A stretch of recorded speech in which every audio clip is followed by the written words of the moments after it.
তোমাদেরকে স্বাগতম জানাচ্ছি। আমি মোহাম্মদ মোজাহিরুল্লাহ, সিনিয়র টিচার, কালানার হাই স্কুল। হ্যাঁ, তোমরা জানো গত ক্লাসে আমি তোমাদেরকে আর্টিকেল সম্পর্কে কিছু ধারণা দিয়েছিলাম।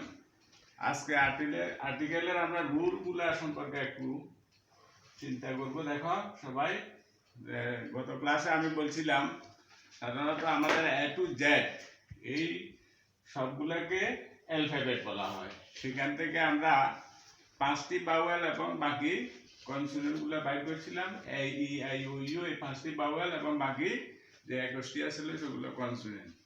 এখন এটার দৃষ্টিকোণ থেকে আমরা আর্টিকেলটাকে রুলের মধ্যে নিয়ে যাবো, কারণ আর্টিকেল আমাদের ইংরেজি গ্রামারের সবচেয়ে গুরুত্বপূর্ণ একটা অংশ। বিশেষ করে তোমাদের এখন ক্লাস 6 থেকে একবারে ইন্টারমিডিয়েট পর্যন্ত এখানে আমাদের আর্টিকেল আছে, এটা ব্যবহার আছে, ফিলিং দ্য গ্যাপস, এগুলো রুলগুলো আছে, এটা সবাই খেয়াল করবে। এখন আর্টিকেলের বাংলা অর্থ তো ওই দিন আমি বলছিলাম এটা পদাশ্রিত নির্দেশক। এটা পদটা আমরা কি দুইটা পদ দেখছিলাম, সেখানে একটা হলো ডেফিনিট আর একটা হলো ইনডিফিনিট। ডেফিনিট এবং ইনডিফিনিট আর্টিকেলগুলা আমরা রুলের ভিত্তিতে নিয়োগ করব। প্রথম দিন আমি তোমাদেরকে বলছিলাম যে সমস্ত ওয়ার্ডের আগে দিয়ে 5টি বাউলের যে কোনো একটি বাউল বসে, তখন সেখানে আমরা এনা বসাইয়া এন বসাবো। তখন আবার সেখানে একটু ব্যতিক্রম কিছু নিয়মকানুন দেখাইছি। যেমন যে সমস্ত শব্দের উচ্চারণ ইউ এর মতো উচ্চারিত হয়, ইউ এর মতো উচ্চারিত হইলে অথবা ইউ এর মতো উচ্চারিত, তখন সেখানে যদিও আমাদের শুরুতে ওয়ার্ডের শুরুতে যদিও আমাদের বাউল থাকে, কিন্তু সেখানে আমরা এন না বসাইয়া সেখানে এ বসাই। যেমন ইউনিভার্সিটি, ইউনিভার্সিটি, ইউজফুল, তারপরে ইউনিটি, ইউনিট, এই শব্দগুলোর উচ্চারণ যদিও সেখানে আমাদের ইউ উচ্চারণ হয়, ইউটা যদিও আমাদের বাউলের মধ্যে ফসে গেছে, কিন্তু এখানে ইউ এর মতো উচ্চারণের কারণে আমরা এই শব্দগুলো যেখানে দেখবো সেখানে আমরা এন না বসাইয়া এ বসাবো। এরপরে আরেকটা নিয়ম দেখো, কোনো শব্দ আছে ওয়াই এর মতো উচ্চারিত হয়। ওটা যদিও আমাদের 5টি বাউলের মধ্যে একটি বাউলে পড়ে গেছে, এখন ওয়া যেখানে উচ্চারিত হবে সেখানে আমরা ওইখানে বাউলের আর্টিকেলের নিয়ম অনুসারে সেখানে আমরা এন না বসাইয়া এ বসাবো। যেমন 1 টাকা, 1 টাকা নোট হবে, তখন 1 এর আগে দিয়ে আমরা সেখানে এন না বসাইয়া এ বসাবো। এটা খেয়াল রাখবা। যেমন 100 টাকা, হ্যাঁ, এই জাতীয় ওয়া শব্দটা যেখানে আসবে এখানে সবসময় খেয়াল রাখবে সেখানে আমরা আর্টিকেলের যেই 5টি বাউলের মধ্যে আছে ওই বাউলের ব্যতিক্রমে আমরা চলে যাব। সেখানে ও শব্দটা আসলে সেখানে আমরা তখন এ বসাবো, কখনো সেখানে ভুলেও আমরা সেখানে এন বসাবো না। এরপরে দেখো আরেকটা রুল আছে, সেখানে আমরা কোনো শব্দের উচ্চারণে যেখানে সাইলেন্ট থাকে শব্দটা, যেমন অনেস্ট, অনারেবল, অনারিয়াম, এই শব্দগুলোর মধ্যে আমাদের প্রথম শুরুতে কিন্তু কনসোনেন্ট আছে, এইচটা আছে, কিন্তু আমাদের এই এইচ এটা সাইলেন্ট হিসেবে কাজ করছে, এখানে ওই এইচ এর উচ্চারণটা হয় নাই, যার ফলে এখানে আমরা যেমন এন অনারেবল ম্যান, একজন সম্মানিত মানুষ, তাইলে এখানে হনার বলা হয় না, অনার বলা হয়। যেমন অনারিয়াম, এই শব্দগুলো আমরা বরাবর আমরা বাউল থেকে আসি, বাউল থেকে আসার কারণে আমরা এখানে কি বসাবো, অবশ্যই সেখানে আমরা কি এন বসাইতে হবে, তখন খেয়াল করতে হবে। যেমন অনেস্টমেন্টের আগে দিয়ে এন বসাবো, তখন এন অনেস্টমেন্ট, যদিও আমরা এখানে কনসোনেন্ট, কিন্তু কনসোনেন্টের রুল অনুসারে আমরা এখানে এ বসাইতাম, এ না বসাই আমরা এখানে উচ্চারণের, অর্থাৎ আমাদের এইচটা সাইলেন্ট থাকার কারণে আমরা এখানে বাউল আসার কারণে আমরা এখানে এন বসাইছি। আরো কিছু শব্দ আছে, যেমন অ্যাব্রিভিয়েশন কিছু শব্দ আছে, যেমন এমবিবিএস, এলএলবি, এপারসিএস, এই শব্দগুলো দেখো, এই শব্দগুলো কিন্তু আমাদের সবগুলোই কিন্তু কনসোনেন্ট। এই কনসোনেন্ট শব্দগুলার উচ্চারণে কিন্তু আমাদের বাউল এসে যায়। যেমন এমবিবিএস শব্দটা উচ্চারণ করতে আমরা এখানে এম শব্দটার উচ্চারণে প্রথমে বাউল এসে গেছে। এপারসিএস, যেমন এফ এর উচ্চারণে আমাদের বাউল এসে গেছে। তাহলে এই সমস্ত অ্যাব্রিভিয়েশন, যে সমস্ত শব্দগুলার আমরা যখন আমরা ব্যবহার করব, তখন এই শব্দগুলোতে যখন আমরা দেখব যে সেখানে আমরা যদিও কনসোনেন্ট আমরা এখানে বাউয়েল আসার কারণে সেখানে আমরা অবশ্যই সেখানে এন বসাইতে হবে, এটা খেয়াল রাখবে তোমরা।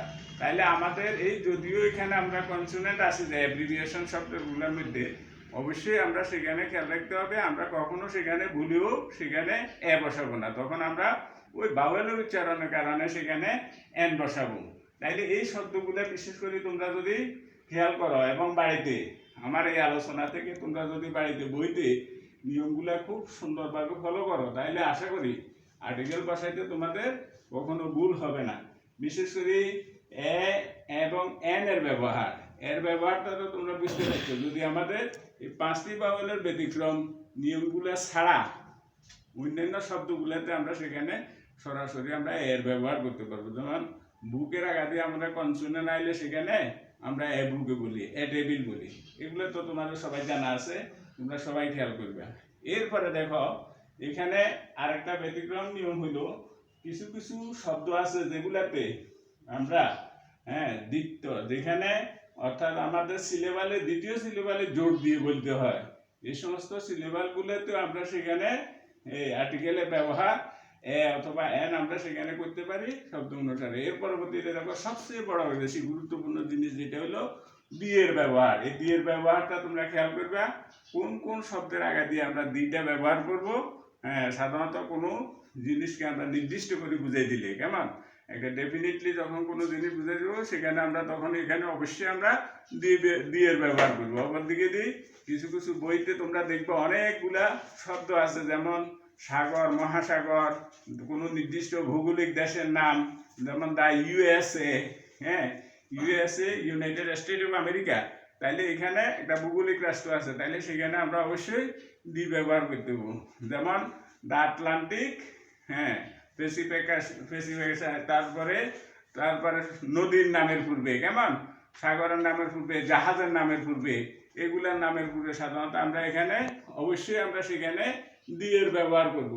এরপরে কোনো নির্দিষ্ট একটি মাত্র দ্বীপ,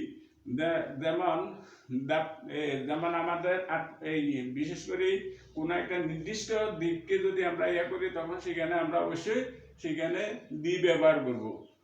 একটা দেশের নামের পূর্বে যখন আমরা সেখানে ওই দেশের নাম একটা নির্দিষ্ট নাম অথবা কোনো একটা নির্দিষ্ট রাস্তার নাম, কোনো একটা ব্যক্তি বস্তুর নাম যখন বুঝাবো তখন সেখানে আমরা দিয়ের ব্যবহার করব।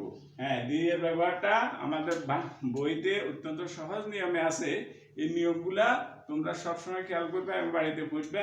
তাইলে বিশেষ করে তোমরা আর্টিকেলের ব্যবহারে খেয়াল রাখবে, বিশেষ করে এ এবং এন এর ব্যবহার, এই জিনিসটা তোমরা খেয়াল করলে বিশেষ করে তোমাদের ক্লাস 7-এ এর চেয়ে আর বেশি লাগবে না, এটা সাধারণ জ্ঞান হিসেবে থাকবে। আর কোনো কোনো ক্ষেত্রে আমরা আর্টিকেলের অংশমান আর্টিকেল আছে, অর্থাৎ আর্টিকেলের ব্যবহার আমরা নাও করতে পারি।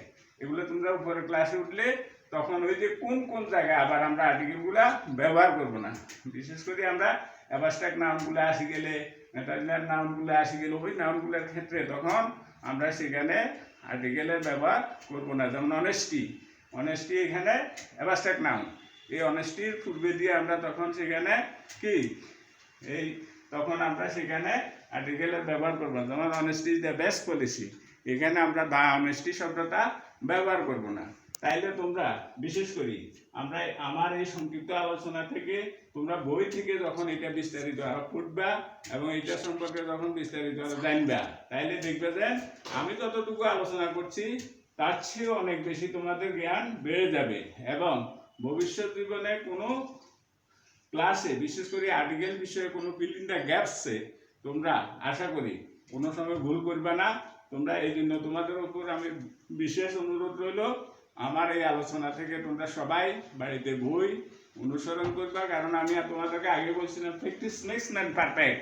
এই জন্য তোমরা অনুশীলন করবা, অনুশীলন করলে দেখবে যে তোমরা আসলে যে কোনো একটা বিষয়ের উপরে পরিপূর্ণতা আসি যাবে, তখন দেখবে যে তোমরা যে কোনো ফিল ইন দ্য গ্যাপস পূরণ করাতে তোমার কোনো ভুল হবে না এবং সেখানে বেশিরভাগ তোমাদের পরীক্ষার খাতায় 5টি আর্টিকেল বসাইতে বলে, 5টি আর্টিকেলের মধ্যে সেখানে আশা করি তোমাদের ভুল হবে না। যেখানে আর্টিকেলের ব্যবহার হবে না সেখানে তখন আমরা ক্রস চিহ্নটাও দিতে পারবো, আর যেখানে দিয়ের ব্যবহার, এন এর ব্যবহার, এর ব্যবহার আশা করি তোমাদের ভুল হবে না। এই জন্য তোমরা বিশেষ করে আর্টিকেল বিষয়ের উপরে তোমরা বাড়িতে আরও বেশি বেশি চেষ্টা করবা এবং বইতে মনোযোগ সহকারে শুনবা। আশা করি আমার এই আলোচনাটুকু তোমাদের অবশ্যই ফলপ্রসূ হবে যদি তোমরা বাড়িতে সবাই এটার উপরে কি বেশি বেশি অধ্যয়ন করো। অধ্যয়ন করলে এবং এই বিশেষ করে তোমরা উপরে ক্লাসে 8, 9, 10 দিকে আর্টিকেল বিষয়ে তোমাদের আর কোনো সমস্যা হবে না। এই বলে আমি আমার এই সংক্ষিপ্ত আলোচনায় তোমাদেরকে আর্টিকেল বিষয়ের উপরে যে ধারণাটা দিলাম এটা ভালো করে খেয়াল করবে এবং এই রুলগুলা সবসময় তোমরা নলেজে রাখবা এবং বাড়িতে তোমরা সবাই অধ্যয়ন করবে। তোমরা সবাই ভালো থাকো, সুস্থ থাকো, আমার জন্য দোয়া করবে এবং তোমরা সবাই আবার যেন পরবর্তী ক্লাসে সুন্দরভাবে উপস্থিত হতে পারো এই কামনা রাখি। আল্লাহ হাফেজ, সবাইকে সুস্বাগত।